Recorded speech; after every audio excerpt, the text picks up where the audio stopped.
Welcome back to the coming storm. Let's jump right into it. Chapter 8. In the valley below, John was rubbing his head. Otherwise, he didn't look too badly hurt. I'm all right, he called up. Then he turned and saw where he was. A lonely wind blew, whistling and moaning through the ancient structures. It raised an eerie dust cloud over the empty streets, scattering bones as it went. This place is accursed, Fitzwilliam said grimly. We should not tarry here. No, wait, Jack, Arabella cried. A city neat and well designed, like the Romans built. A pirate paradise, she said excitedly. And look, she pointed at what looked like a variation of an Aztec pyramid in the dead center of the city. Then, noticing a coin by her feet, she bent to pick it up. An S and a crude hieroglyph of an eye were carved on its face. This is the mark of Captain Stone-Eyed Sam. This is his island, Jack. This is the pirate kingdom we were looking for. Jack took in the scene and smiled. You were looking for this place? John asked from below. We're looking for the sword of Cortez, Jack explained. John and Tuman each muttered something in his own language. Constant hissed at nothing in particular. But how is this possible? Fitzwilliam asked. The island we just happened to land on after the storm just happens to be the one we were looking for? Well, that's lucky for you, Jack said with a smile, and began clambering down on the wall. Tuman followed. It's not luck. We're here because we were looking for it, Arabella said. The sword, or the scabbard, clearly drew us to this place. Stuff and nonsense, Fitzwilliam retorted, but he hurried down after them anyway. Jack tried to keep his and everyone else's spirits up as they explored the city, but it was difficult. Even the promise of the sword of Cortez wasn't enough to erase the horror of the things they saw. Since they had no idea where the sword might be, they had to look everywhere. They saw the skeleton of a washerwoman still bent over the tub, clothes inside long dry and eaten away. What was once a tavern chillingly similar to the Faithful Bride was populated with dead patrons, mugs of dust and bony hands. Humans weren't the only dead in the city either. There were pens of cattle, a dog right on the heels of a cat, rows of delicate bird bones on the edge of houses, and behind it all, the wind groaned, blowing grit into Jack and the crew's eyes and teeth. What could possibly have happened here? Fitzwilliam wondered. Plague? Fire? It was a curse, Tuman muttered. The sword of Cortez, Jack said. As soon as Stone-Eyed Sam lost the scabbard, his kingdom went to ruin. The loss of the scabbard will cause kingdoms to scab over, Arabella muttered to herself, repeating the same line she'd heard at the end. This is just where the commoners lived, Jack said. There's nothing royal about this. He pointed into a shattered dining room, where 4 grinning skeletons sat around a collapsed table still waiting for their dinner. Let's get to that pyramid for a better view. Jack was relieved to find that the stepped sides of the pyramid made for very easy climbing. He scurried to the top like a squirrel and began to scan the city for something more royal. But then he was distracted by something else. Jack's eyes popped open when he looked out over the top of the jungle. The storm on the horizon was now pitch black, like a vat of boiling tar in the sky, and it was heading directly for them. Spouts rose just offshore, whipping into the sky. It was only a matter of time before the storm would make landfall. Jack stumbled quickly back down the pyramid, almost falling as he went. Storm, coming, huge, he panted, barely able to breathe. Like the one that nearly sank us all? Fitzwilliam asked. Huger, Jack said, waving his arms excitedly. We have to take cover. Winds. Look, Arabella shouted, pointing up at one of the boulevards. It led straight to the huge ruined pyramid-shaped palace that was previously hidden from their view by the overgrown jungle that surrounded them. Its stone walls, once grand, were crumbling and strained. The vines that crawled up the walls were twisting in the wind like venomous snakes. Well, looks like the very place one might find a cursed sword, Jack shouted back, holding his bandana against his head to keep it from blowing off. Arabella nodded. And a good place to take cover. Then a bolt of lightning shattered a stand of trees directly behind Jack. To the palace, he commanded. And here you guys can see an illustration of the crew kind of going up to the palace, and it's raining and all that stuff. Chapter 9. The palace was a sight to behold. Even in its current decrepit state, it had an aura of grandness. The doors, long since rotted off their hinges, revealed a formal hall that led to the rooms within. Jack surveyed the entrance. They weren't going to be as well protected here as he had hoped. What once had been a solid, sturdy structure was now almost rocking in the storm. The wind howled through cracks in the boulders and bricks and moaned down the hallways. It was difficult to see more than a few feet ahead or above through the gloom of the storm. Large sheets of spiderwebs rippled in corners, and dead vines made eerie scratching noises on the floor. Ornate trees and flowers were carved into the floor's giant flagstones. Rectangular, decorated warriors danced and fought. In the middle was a giant plaque of a god with a feathered headdress, Quetzalcoatl. I don't trust this, Tumen said, motioning towards a carving on the floor of the palace. This is the mark of an Aztec god. Oh, good, Jack said. That means we're on the right track. And then the floor fell away.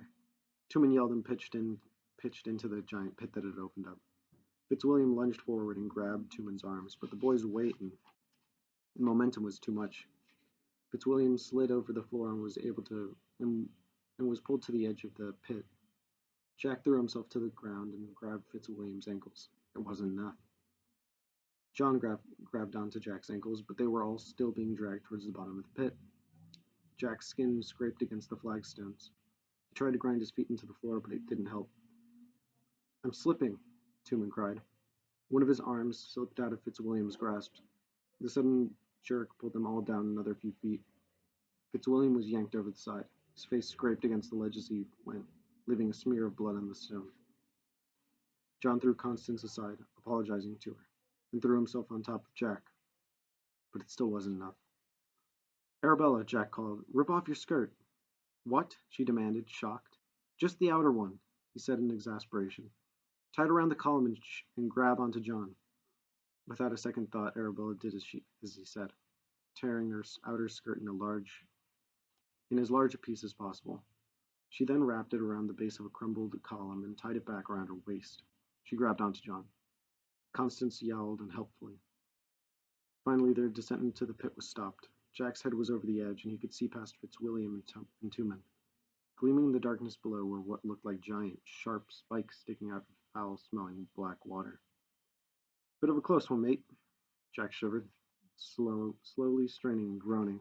The three of them managed to pull Fitzwilliam out, and then Tumen, who was swearing profusely in whatever language he spoke. With the floor opening up under them, the hall was now a wide black pit with narrow edges on either side. I don't like heights, John said, looking nervously over the edge. I thought you were Monsieur Sailor Extraordinaire, Fitzwilliam taunted.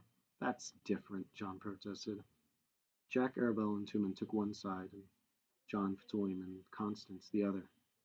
They kept their backs to the wall and moved slowly, edging 1 foot along at a time. Are those alligators down there? Arabella said, hearing snaps in the black water below. Jack looked down and his eyes bulged. Don't look, he suggested, or you'll wish they were alligators. After what seemed like ages, they finally reached the other side of the pit. Well, that was bloody awful, Fitzwilliam said, brushing a fleck of dust off of his spotless jacket. Although his face was scratched from the edge of the pit, Fitz somehow didn't have a hair out of place. Jack, look, Arabella said. In the room beyond, rows and rows of skeletons knelt, their bony faces towards the floor. And before them, seated in an enormous carved stone throne, was the grinning skeleton of Captain Stone-Eyed Sam. Chapter 10. Even though there were no windows, and the once lit torches had rotted into their sockets, a ghostly bluish light illuminated the room. Droplets of rain trickled through the areas where the grand marble ceiling had crumbled away, sprinkling the dead king and his subjects. The pirate himself was still dressed in the richest fabrics, all rotted and full of holes. Velvet, silk, and the finest linen were now as worthless as Arabella's ruined skirt. A medallion of solid gold hung on a heavy chain around his neck. An orb of finely polished onyx filled his left eye socket, the stone that gave Stone-Eyed Sam his name. On his bony head there was an elaborate pirate hat that managed to escape the perils of time. Its broad leather brim and feathers were all intact, and the captain still looked cocky in it. Stone-Eyed Sam was a pirate king, even to the end, and most important, he had a really great hat.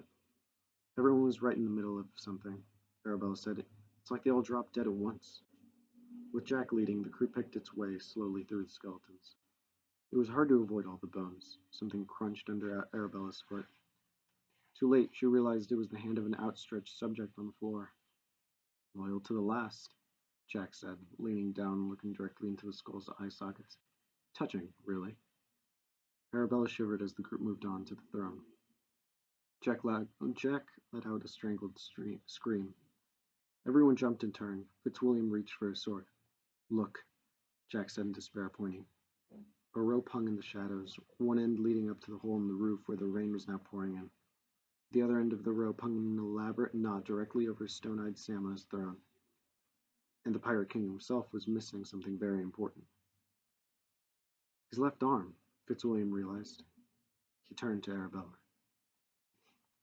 And here you can see what they saw. Nothing but a skeleton and the passage of time, really. Jack had already torn his bandana off in frustration and thrown it to the ground. He said that all the legends recall the sword of Cortez clutched in Sam's left hand. It's been ripped from his shoulder, John said, giving a low whistle. Probably by whoever left his rope. He bent down to examine the dust on the throne. Whoever did this came very recently. It must have avoided the booby-trapped Grand Hall completely.